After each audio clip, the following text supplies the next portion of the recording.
Anyway, this talk is about the recent circumnavigation that Nicola Deux did, fondly known as Nicky. She's a Mark 10, Nicholson 32, and the track there is of 2 voyages. I did 2 around the world recently, and the first one had 2 stops in Australia, but the most recent one had was non-stop and single-handed. So, which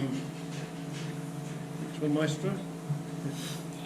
And there she is. You'll all be familiar with the lovely Nicholson 32. This is a Mark 10 Nicky, 1974. I've owned her since 2013, and I really think she is one of the best, without exception, seaworthy boats in the world, and absolutely made for the Southern Ocean. She's been down there twice with me, and exceptionally strong, seaworthy. They are terrific boats, and nobody here needs persuading about that. Right. So that's a picture of Nicky with a bone in her teeth, just happily sailing along in the South Atlantic somewhere. We left on 24th of June 2018 and returned on the 27th of April 2019. 308 days at sea of solitude. And you might well say, well, why does anybody want to sail around the world without stopping? And I guess the reason is that it was a natural progression, because this was my 4th single-handed circumnavigation. And the previous one, I came back from Tasmania non-stop via Cape Horn in 137 days. Didn't have any trouble. It was a great trip. And when I returned, everybody was talking about the Golden Globe, the GGR, which is around the world non-stop. And I thought, well, maybe I should do that, because I did enjoy being on my own. I always do.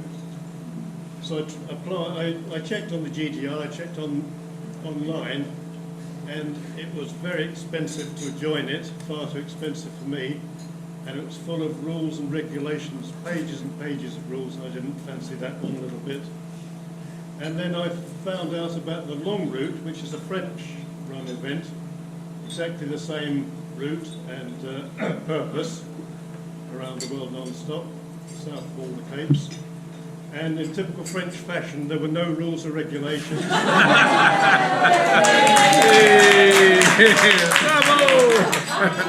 It didn't cost any money to go in, and there weren't any prizes. So I applied, and they accepted right away. And that was the start of that. Well, we left Chichester Harbour on a sunny day on the 24th of June 2018. Very little wind, and that's just south of the Isle of Wight, going west. And coming up astern were a couple of familiar figures there. They turned out to be Cunarder cruise ships, the Queen Elizabeth and the RMS Queen Mary II. And a friend at home took these photographs from Vessel Finder on AIS, and she said it looks as if they were escorting Nicky down the channel. Well, I made a few alterations to the boat, specifically for the Southern Ocean, and not just for this trip. I did it shortly after I bought the boat in 2013, and that companionway hatch is one of them, and it's especially made for the Southern Ocean to withstand huge seas hitting it, and it's totally watertight. It can be closed with a couple of fingers in just a few seconds, and it can be dogged down like that, like a submarine hatch, from inside or from outside. And it's semi-balanced like the old-fashioned sash windows. And the grey tube you see on the left side is a plastic drain pipe, and inside that is a lead weight. So the hatch just lifts up and down like that, and it's extremely strong. It's 19mm thick polycarbonate, and totally watertight when it's closed and you can look through the window and see these huge seas trying to wash you overboard, yes, should you want to. And another one of the mods was this. I was talking earlier to some folks here, this lazarette, which I built on the stern, on the after end of the cockpit. And the main reason for it was to reduce the volume of the cockpit, so that when you get pooped in the Southern Ocean, which happens quite often, it drains a lot quicker. And it has other advantages as well, because it's obviously a really good storage space. It's very strong. It's a good working platform to work on either the Aries or the solar panels above there. And also it made a new main sheet horse. I had to take the old one away, and the one I've got is much better. Can't show you that because it's not there. Okay. And that was the Aries working happily away behind there. Had a few breakages on the way. The first one was a booming out pole, and that wasn't that snapped in half. It wasn't a big issue because I had 3 booming out poles. And then the Genoa halyard snapped at the top, so I had to go aloft to sort that out.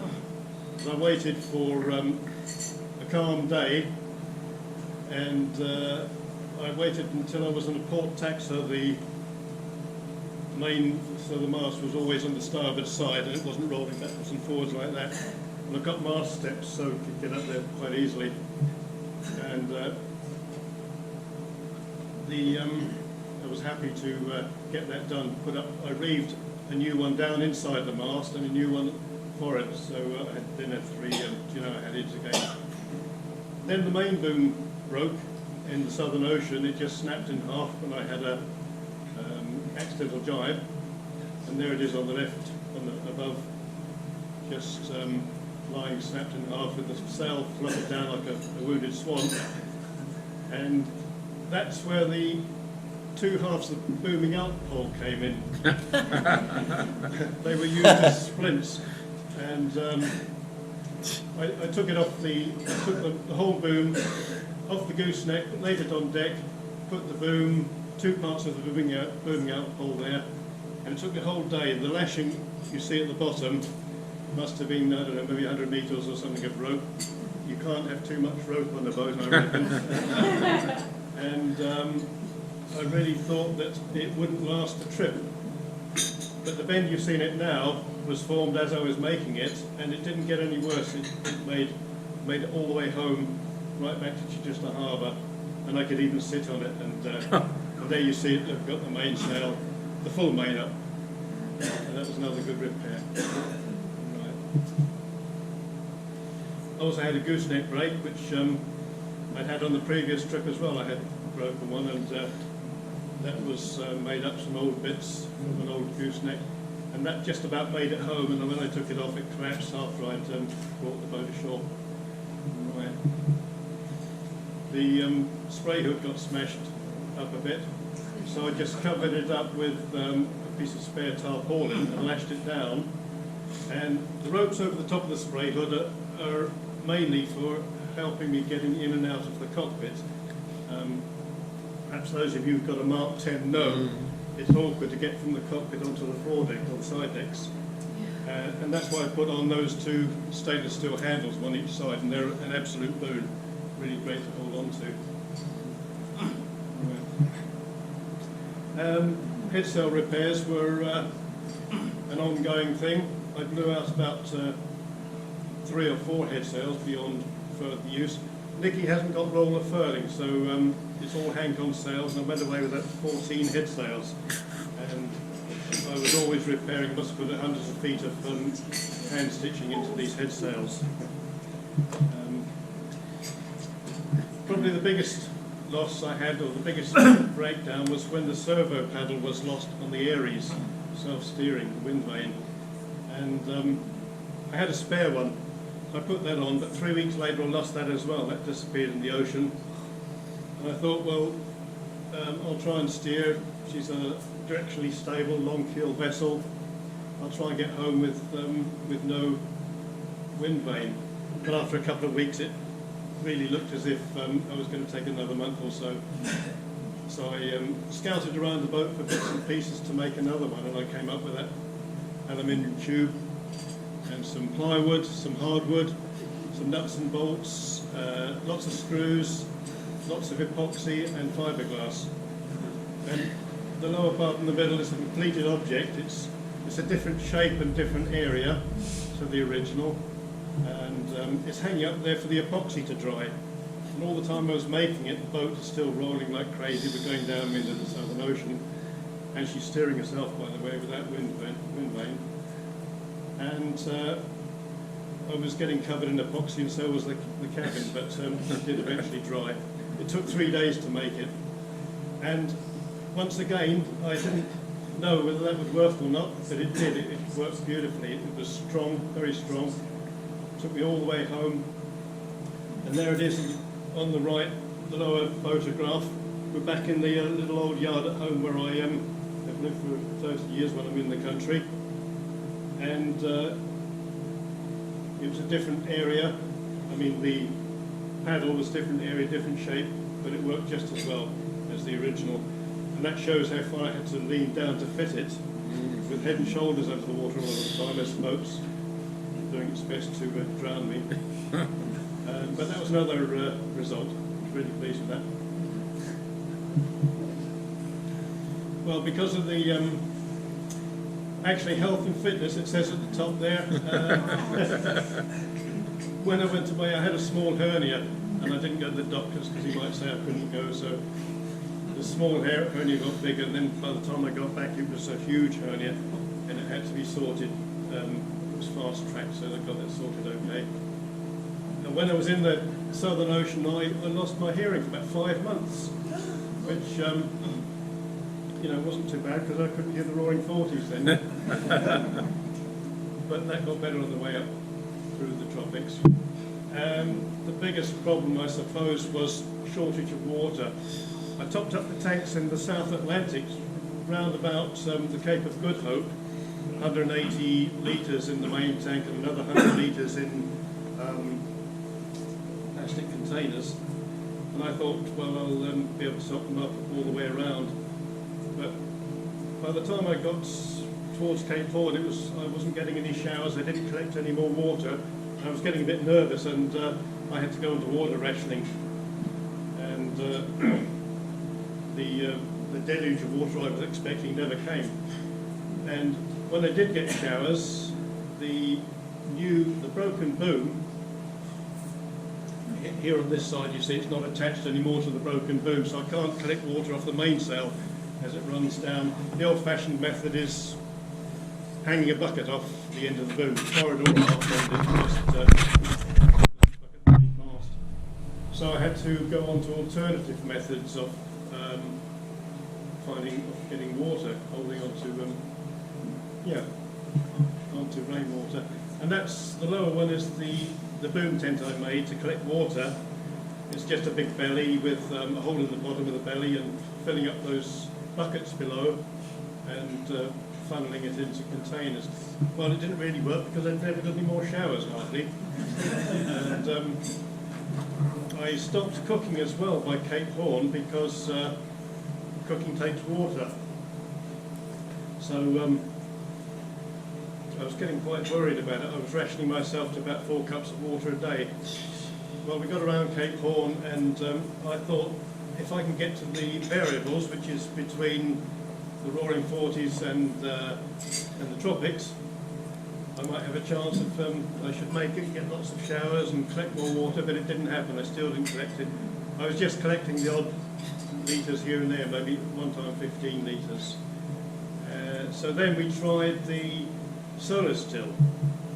That one there, somebody gave me that the night before I left, and I never thought I'd use it, but I did, and it's sitting up there lashed down for about 2 months before it broke down, and that was giving me between 1 cup and 4 cups of water a day, depending how much sun. But it wasn't, I still had a few litres in the tank.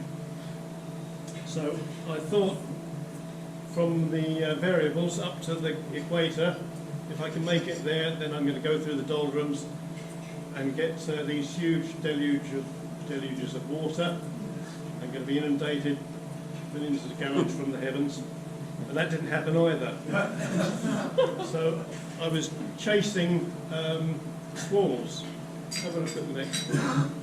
And that on the top left is a typical squall. Usually you try and avoid squalls. When I was trying to steer into them. And two things happen when you try and steer into a squall. First is that when you get near to it, the wind changes by 90 degrees and you get deflected off to the left or to the right, depending which side of the equator you are. And if you do get into it, usually there's too much wind, it blows the canopy round or fills it with salt spray, so that wasn't very successful. But nevertheless, I was catching odd terms of water here and there, and by the time I got to the Azores, I was pretty sure that I would get, I wouldn't have to stop, and I'd get back home without stopping for water, and it wouldn't be a non-stop voyage if I did that. What's the next one? Yeah, down in the Southern Ocean still, after the Cape of Good Hope, it became obvious that the boat was getting heavily fouled. And the reason were these gooseneck barnacles, which wasn't just Nicky that had it, but everybody in the two races and the two events were heavily fouled. And so I stopped in the Southern Ocean on a calm day, put the Avon dinghy over the side. I couldn't dive because it was too cold and I didn't have a wetsuit that thick to dive in those temperatures. So I scraped all around the waterline and then put a pole on the scraper, scraped down as far as I could, and only about a foot down. But it helped, and when we got the dinghy back aboard, she was going a bit faster. And I couldn't then scrape any further until we got into the tropics. And another thing, going between Tasmania and New Zealand, I had 3 weeks of light headwinds. And the only thing worse than headwinds is light headwinds. And probably a lot of you will know that when you're tacking on the ocean in light winds, it's really heartbreaking because the tacks are nearly 180 degrees, you're just going straight line like that. And that's what that chart shows. It took me 21 days to get from Tasmania to the south of New Zealand, whereas on the previous trip it had taken me 10 days, so I lost nearly 2 weeks there. And that was all to do with the headwind and the barnacles. So there we are. I eventually got into the tropics. I dived over, lovely warm water, no wetsuit needed. Put the Avon dinghy over again as well because it's much easier to get into a dinghy than to climb up a ladder when you've got fins on, in case you have to leave in a hurry. Maybe there's a shark hanging around, something like that. But I forgot about sharks because I had a really lovely afternoon swimming in clear water, down into a big blue void. It's gorgeous. Scraped the hull totally clean, right down to underneath the keel, all round, and I've had fresh exercise that I could really do with now, and I'm a happy guy at the end of the day. And when Nicky got going, she was doing nearly double the speed. Well, there's the Aries working. She'll go into a force 10 or force 11 even, with or without any sail up. The Aries is terrific. It really is a good piece of equipment. And if the Aries can't handle it anymore, it means you're going to broach. So it's time to get the series stroke out. I'm a great believer in the Jordan series stroke. I carry it, it's bolted on, it's shackled on all the time, ready to deploy at any time. But I tried to take some photographs that would show how bad the seas are. And I had a good camera with me, but it wasn't waterproof. And I had a waterproof bag, but wouldn't go in the waterproof bag because the lens was too big. So I took the cowards away from inside or from when it wasn't very bad. That just shows a few photographs. And if anybody asks me how high are the waves, at the worst, not here necessarily, but any other time, or how high is the wind. I can't tell them because it's no use. You just don't know. I know the waves were well above the mast a lot of the time, and Simon's moved on to Christmas Day. I left England with 4 Christmas cakes. 4 different people who given me 4 Christmas cakes. And this is the only one that made it. Well, everybody knows that one person can't eat 4 Christmas cakes in one day. How greedy. So I had a great Christmas day with that cake. Yeah, what's next? That's the gimbal cooker there. That gimbal's about 45 degrees there. In theory, that cooker can gimbal 360 degrees because it has no pipes or hoses attached to it. It's a methylated spirit stove, and I really like it. So happily, I didn't have to test it 360. But I did test it to 90. I only had one knockdown with the mast in the water, and a lot of stuff flew around the cabin, including a half bottle of rum. Happily landed in a pile of duvets on the other side. Yeah, let's see what's next. Well, harvest from the ocean. Back up in the tropics, we're a little bit too soon here because we haven't left the Southern Ocean, but these flying fish come on board all the time. You hear them hitting the cabin top of the deck and they flap about. And if you try and throw them back into the sea, you can't get hold of them. They're too slippery, and they fight like crazy, so you don't get hold of them. So every morning I cleaned a few up, gutted them and took the tails off and wings, and popped them in the frying pan with some olive oil and a few spices, and it makes a really delicious breakfast.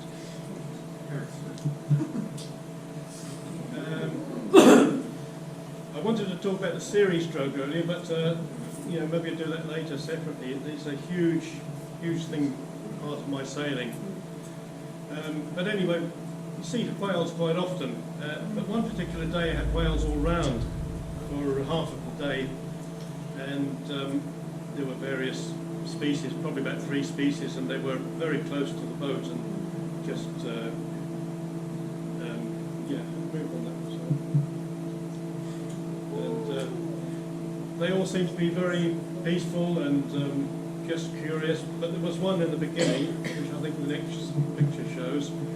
That one seemed to be barreling up astern like a torpedo.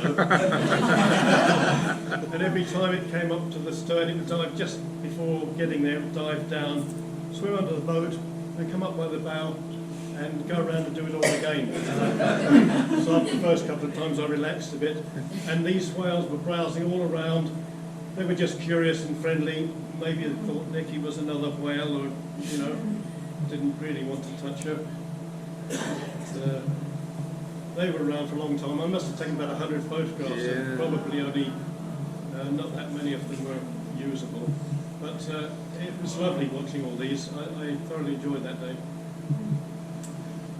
Well, we've actually reached Cape Horn now, or almost reached it. The top photograph shows the islands of Patagonia coming up to Cape Horn on the right. And the lower photograph shows Cape Horn. We're still coming up to it, but the island there, it's all islands. Cape Horn is an island. And the flag shown there is a Turkish flag. It's from friends of mine in Turkey. I was doing a talk in the Istanbul boat show, and they asked me if I would take this flag, and when I rounded Cape Horn, fly it and take a photograph. And I said, well, if I reach Cape Horn, I'll be really pleased to do that, and I did. I was happy to do it because there were such wonderful people, and I think they were happy to get that. And in fact, they bought me a new mainsail. It was a bulletproof mainsail that lasted the entire trip. It didn't get any damage, even when the boom broke. So the left one is from the tracker, my YB tracker, which was a really great bonus because I could also send out messages on it and send and receive messages, and I could send a blog, which I did very frequently. That's the tracker going around Cape Horn. And the one on the right was something that I didn't know about until I got back. It was from Don, whatever his name is, McIntyre, of the Golden Globe race. He's, as you can read there, another little boat with an elderly gentleman. Wow. Just rounded Cape Horn safely. I said, well, you know, gentlemen. And I was really happy to get that. As I said, I didn't know about it until I got home. Right, what's next? It's a great compliment. And the one on the left still shows the YB tracker. That's the 2 voyages. So going around twice, that's the 3rd time round Cape Horn. And the one on the right shows the same as well in further close-up. The blog on the left is just one of the infrequent logs I sent. And of course Albatross, Southern Ocean isn't right without Albatross, and they're around all the time, nearly all the time. And that's one of the huge ones, I think, 4 to 8, I mean up to 8 foot wingspan. And yeah, it's just one of the larger ones. They soar on the ocean, they never move their wings, and in the worst weather they just trail the tips of the wings in the water, never moving, and they're just living off the thermals of the waves. That's that is one of the big ones. We called him Albie. That's my friend Albie. I think there's a better photograph of him next one. And even next one is getting a bit closer. Oh yeah, that's Albie. And they're lovely to watch too. Quite a lot of different seabirds, but mostly albatross. Well, a bird on the lower photograph thinks he's going to spend the night on my solar panel, but I don't really like them to do that because they make a hell of a mess there. And it's robbing me of my electric power for the batteries, so I used to try and discourage them from spending the night there. I don't know what sort of bird it is. The top right photograph just shows a seal. That was west of Cape Horn. And I had a pup with it, and they were coming alongside the boat for an hour or so and feeding off a school of fish that were travelling with Nicky. And it's not a terribly good photograph, but it was really great to watch. Oh, there's the grizzled old sailor. Okay. I was never aware of the weather when I was down there. I had a friend who was giving me some weather advice, and the one on the left there is off South America, north of the Falkland Islands, and it must have been quite bad because that's the last time I had the series drone out. I had it out 4 times on this voyage. And the one in the middle is in the North Atlantic, and I was not aware of it at all. And the one, there's 2 systems, and I'm right in the middle of them, but I didn't get any of that real wind. The one on the right is down about 50 knots of wind coming from the northwest. And the part on the left is from the southwest, and I was completely unaware. But my friend was saying, go west, don't go to the right at all, go west. So happily I did. I always took her advice. And the one on the right was just a circular storm coming up to approaching the English Channel. I arrived in a 40-knot gale, and in fact I anchored off Studland Bay on the previous night because I wasn't sure I could even find Chichester Bar Beacon in a 40-knot gale in the middle of the night, and I didn't want to chance it anyway because it's quite dodgy going over the Chichester Bar in bad conditions. And so the next morning from Studland Bay, it was still blowing 40 knots. I hauled up the anchor, didn't have a windlass, and it's a 45-pound CQR with 12 pounds of lead in it, so it's nearly 60 pounds. And it took me 3.5 hours to get that anchor up then. The engine wasn't working properly, and it didn't do my hernia a lot of good. So I'm arriving in entrance to Chichester Harbour here. It was late afternoon. There were 4 people on the shore. I didn't know who they were because I could hardly see, but then I heard somebody shout out, and I knew it was my son, one of my sons, and it was a very emotional moment. And And I carried on into the harbour, got into the lee of Hailing Island, and it was low tide. I made my way up the creek to the same spot I'd left 10 months before, 308 days ago, and dropped the anchor. Nobody could come out to me, and I couldn't go ashore. But I had a really good sleep. What's the next one? Yeah, 308 days non-stop around the world, and we're just coming into the lee of Hailing there. Well, there were 32 starters in the two events, the Long Route and the Golden Globe race, and only 7 completed it non-stop. And I'm happy to say, and proud to say, that Nicky is one of those boats.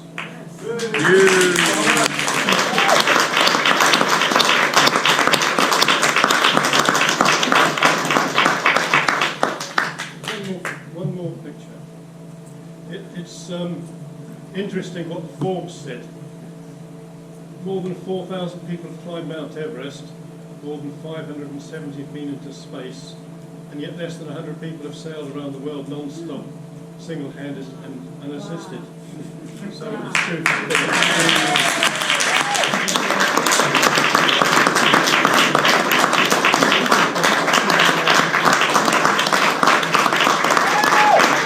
So there's nothing for me to say, but we may have a few moments for Tony to take some questions. Oh, yes. Perhaps. Please. Thank you very much indeed. Great. Thanks everybody for... Do you still use the same repaired bearings? I haven't been back to sea yet, but it could be. I've got to make up 2 brand new ones. Right. It's good enough to use again. Wonderful. When you modified it, did you expand the drain holes in the cockpit? Oh yes, well, I've done that a couple of years before. Right. I put larger 1.5 inch diameter holes top and bottom. Okay. Yeah. And it drains. It takes 5 to 10 minutes to drain out. Second question. Some water purifiers are really quite good. We used one on the Atlantic, and we got really good water by dragging and filtering.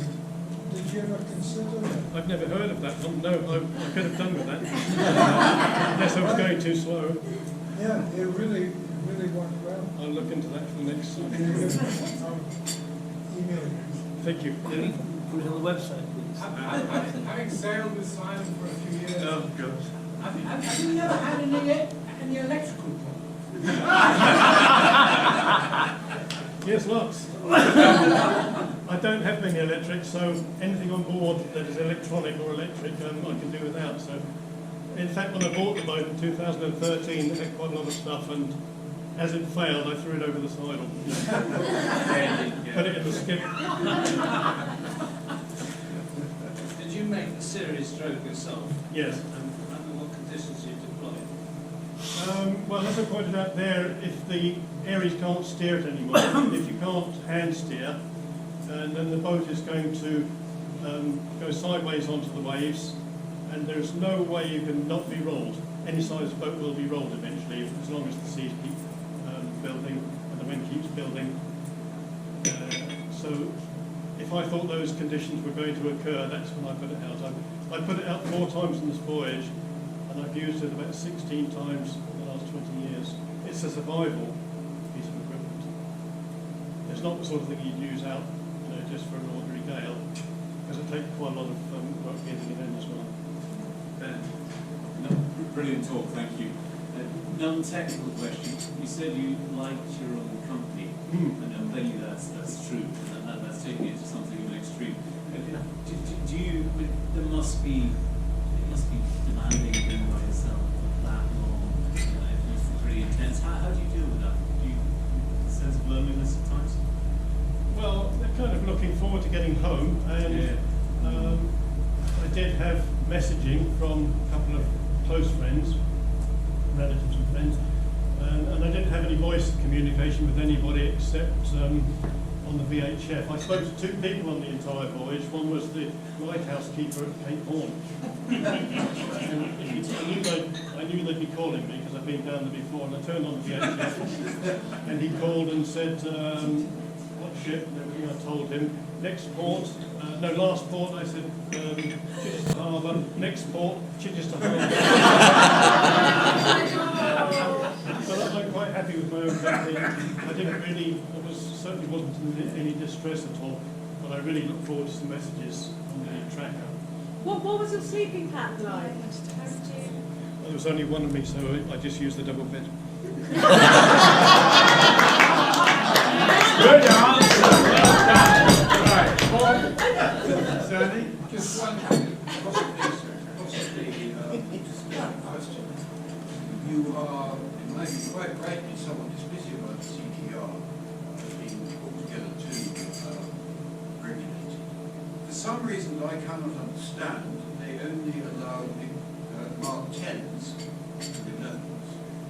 What would you say, at the risk of aggravating people, what about the Mark 10? Is it that makes it a better seaboat than all the rest? I don't know if it is a better seaboat. It's the identical hull, isn't it? It's, Freeboard. and I'm not sure. Yes, it's got more freeboard, which in theory Just makes down it to freeboard. supposedly better. I don't know if it is or not. I do know that it's more difficult to get on the foredeck though than an early one. So I think that's about all. What was your top speed? Oh, 7 knots. The average around the world was 4.2 knots. Even down away. Sorry? Down the wave. Oh, I don't know. I couldn't measure it. I mean, you do surf. Maybe sometimes the GPS is showing up to 10 knots or so, and in currents as well, ocean currents. How do you make about food? Well, I take a fairly selective diet. I took about 150 cans of fish. Didn't have any meat at all. I took loads of lentils, and I've got a special cereal, a muesli that I make myself out of 5 kinds of nuts and seeds and porridge and 1 or 2 other things. And I had kilos and kilos of that. When I came back, when I stepped ashore, despite the odds and ends of problems I had with health, I felt healthier than I ever had done in my life, and fitter. How much did you lose the Did weight? you have squash? Didn't you say squash? Yes, butternut squash. I took quite a lot of fresh vegetables, and the butternut squash lasted probably half of the voyage. That's on behalf of the Scotch marketing. Thank you, Simon. Sorry, what was it? Yeah, I think it's answered my question. Okay, My simple question is, what's the most, the reason to do this? What's the motivation to do this? You don't look like a 20 years old. Nearly though, nearly. Oh, yes, you do. Yes. I don't know if there's any, well, motivation, I suppose, is simply because I wanted to do it. I've done lots of lots of cruising in the downwind areas around the world, and anchorage, thousands of anchorage maybe, I'm not sure. But it's a graduation. You want something different each time, and every circumnavigation I've made has been in a different route. As I said, I thought this was a logical way to go. When you finish, done. QE2, say something? QE2? Mm-hmm. You mean the ship? Queen. Well, our Queen? Yeah. Not to me, she didn't say anything. We'll call tomorrow. Well, give her my regards That's as well. a beautiful story. Never. Thank It's you. wonderful. So, Yes. what is your next voyage? Well, it's nothing fantastic, and in fact, I'm keeping a secret. It all revolves around a young lady. Right. Let's go. Was there any point during the journey where you thought you were going to stop or maybe No, there wasn't. I knew there were times when I might have to, if I lost the mast or something, or if I really, really couldn't get any water. But luckily, none of those things happened. I never considered stopping. Do you feel like you've been a bit of a legend, or just, I thought I'd just go around the world? Do you feel like you were at the Well, time? not in the slightest, because I came into port and there were 4 people there. Oh, Jean Socrates came in a couple of weeks after me to Vancouver, and there was a civil reception for her. And I met her at the boat show too, and she was a bit. She said, "I'm the oldest one," because briefly I was the oldest person to do it around the world, but she picked me a few weeks later because she's 77 years old. but you do know you've done something super special, don't you? Yeah. Well, I don't You do know know. that. Yeah. Some people said, but I never thought so. You just didn't announce it loud enough in the VHF when you arrived. Sorry, can I have another go? That's absolutely fascinating. It's brilliant. For those of us, there's loads of questions I can ask, but for those of us who've never experienced a knockdown, which I imagine is most of us living with today, I haven't. Is that not absolutely terrifying? Do you fear she's not going to come back up, or is that sort of something you're just completely used to now? Well, you don't fear she's not going to come up, because, you know, if you've got the right boat, as somebody was saying this evening, was it you saying you got knocked down? Or, anyway, you know, Nick, it was your... We did, yeah. And I've been knocked down in previous boats as well, and the worst possible problem is that you might get hit by something flying around the cabin. If you think I've also been pitchforked in another boat when I was with my wife at the time, and that was scary. I didn't lose the mast. That's fantastic. But look, we do have time for those who would want to retreat to the bar downstairs to carry on this conversation, Yes, and to carry on this convivial environment. Thanks to everybody, but mostly thanks to Tony, because, you know, he's done a thing or two. I'm sure we can all recognise some of that in the same that we do. But thank you very much.